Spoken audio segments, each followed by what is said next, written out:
Hola mis queridos amigos, nuevamente con ustedes, su Doctor Tigre, el que ronca en esta negra noche neoliberal latinoamericana, sudamericana y ecuatoriana.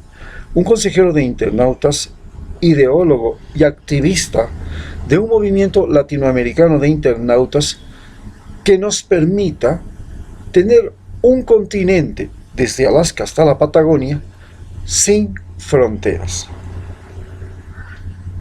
donde haya libre tránsito de mercancías, libre tránsito de personas, libre tránsito de ideas y conocimientos.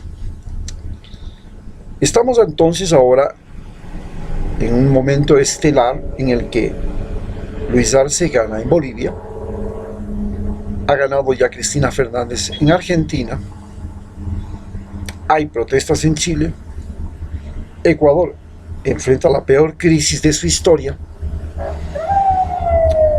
El colapso que está viviendo Ecuador tiene tales magnitudes que ya no se trata de un colapso en que usted no solamente no tiene trabajo, sino que toda la población del Ecuador, todo el país está endeudado. ¿Cómo? Sí.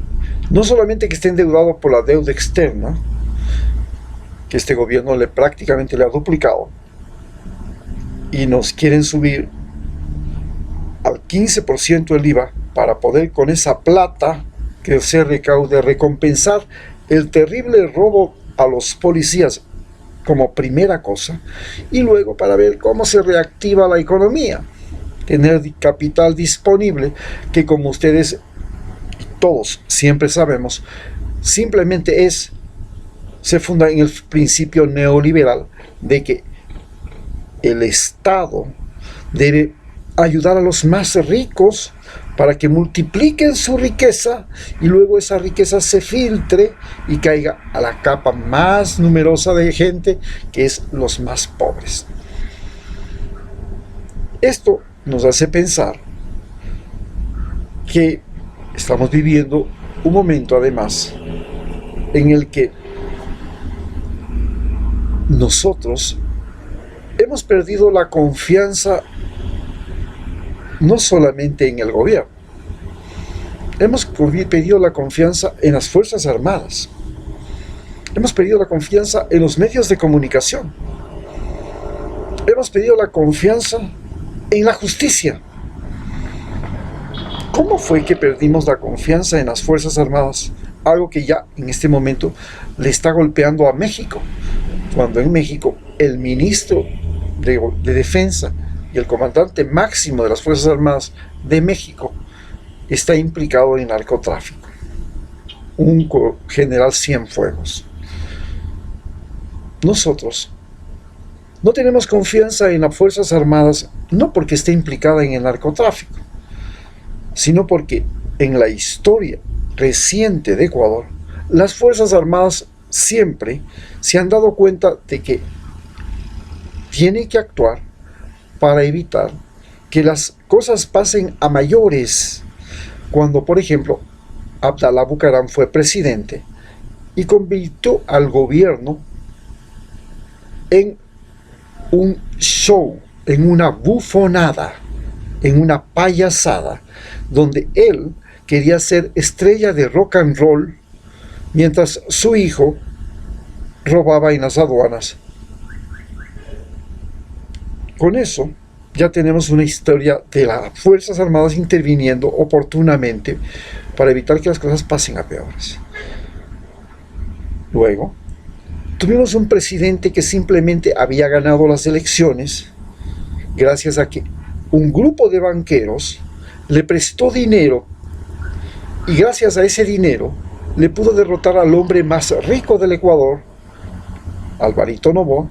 Y esos banqueros que le prestaron dinero, los Isaías, le quisieron cobrar, y para cobrarlos, él les permitió sacar dólares que compraban en las calles y volverlos a meter cuando el dólar subía, y en este juego ganar un montón de dinero. La especulación financiera llevó al país a la quiebra, desapareció el respaldo en dólares que tenía la moneda nacional, porque inclusive ese respaldo se lo prestaron a los banqueros para que sigan haciendo este juego con la promesa de devolución.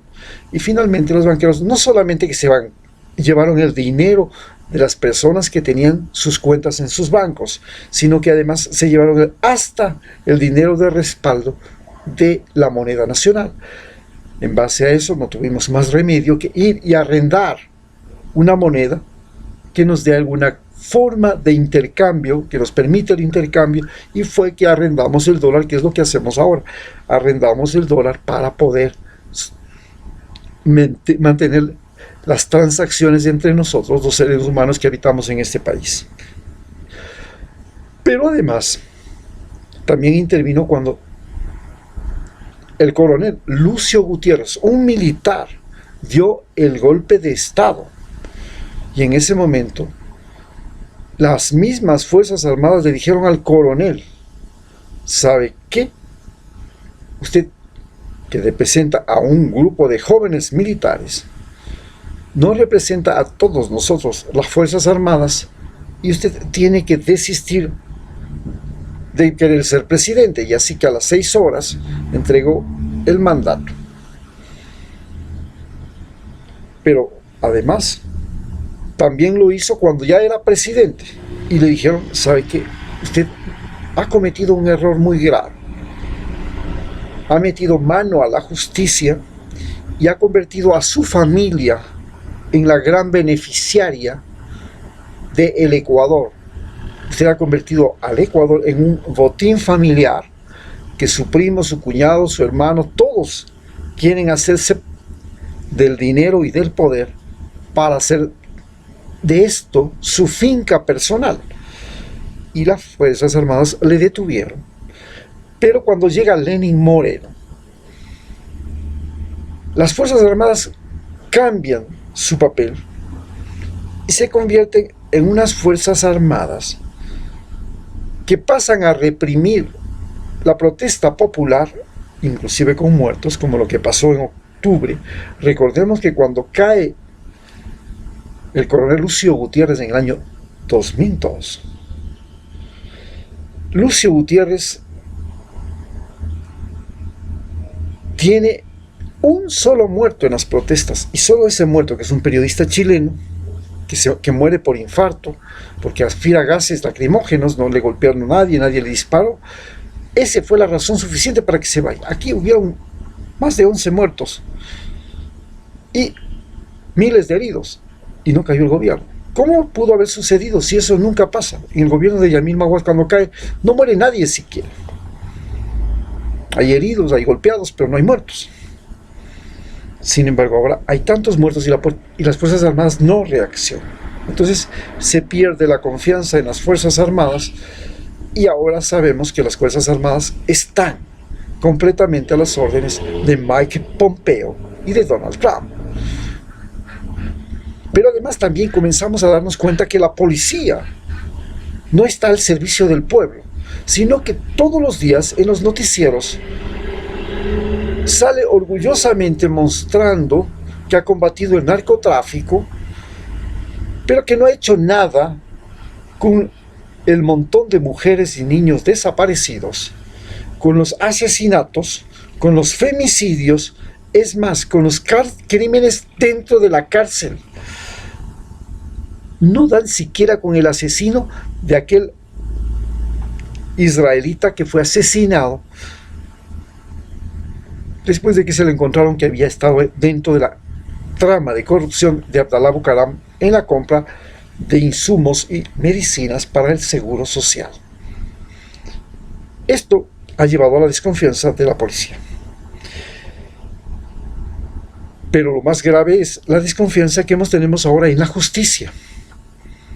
Si usted va con una violación, con un robo, con un delito, si le cogen a Abdalá con todos los pecados encima, con todas las cosas robadas dentro de su casa, puede recibir amnistía y absolución y participar en elecciones. Le cogen a Salcedo en la avioneta, fugándose, se comprueba que es un delincuente, pero también va de candidato a asambleísta. Pero en cambio, cuando tienen que sancionarle a Rafael Correa, se demoran días, 2 días, 3 días en dictar sentencia, cuando lo normal se demoran 3 meses, 4 meses. Entonces decimos que hay algo mal, ¿no? La justicia no está funcionando bien, no hace nada por capturar ni investigar los DINA Papers, se los ha denunciado. Es una denuncia no de Rafael Correa, no es una denuncia de Arriaga, el asambleísta por el Guayas, no, es una filtración y una denuncia hecha por Julian Assange. Y Julian Assange jamás ha engañado ni ha mentido. Sin embargo, el gobierno, la fiscal, no quiere investigar, porque si investiga eso y resulta que Lenín Moreno tenía dineros en paraísos fiscales y a pesar de eso fue candidato, según las leyes de Ecuador, no podía ser candidato ni presidente si tenía dinero en paraísos fiscales, pero se quedó 4 años y de eso lo sabía Estados Unidos, y de eso sabía Estados Unidos y Donald Trump y lo encubrió. Le encubrió una violación a la Constitución a cambio de que Donald Trump, de que Lenín Moreno le permitiera a Donald Trump y a Mike Pompeo violar la Constitución ecuatoriana poniendo 2 bases militares en Ecuador que también lo prohíbe la Constitución. Estos factores hacen que ahorita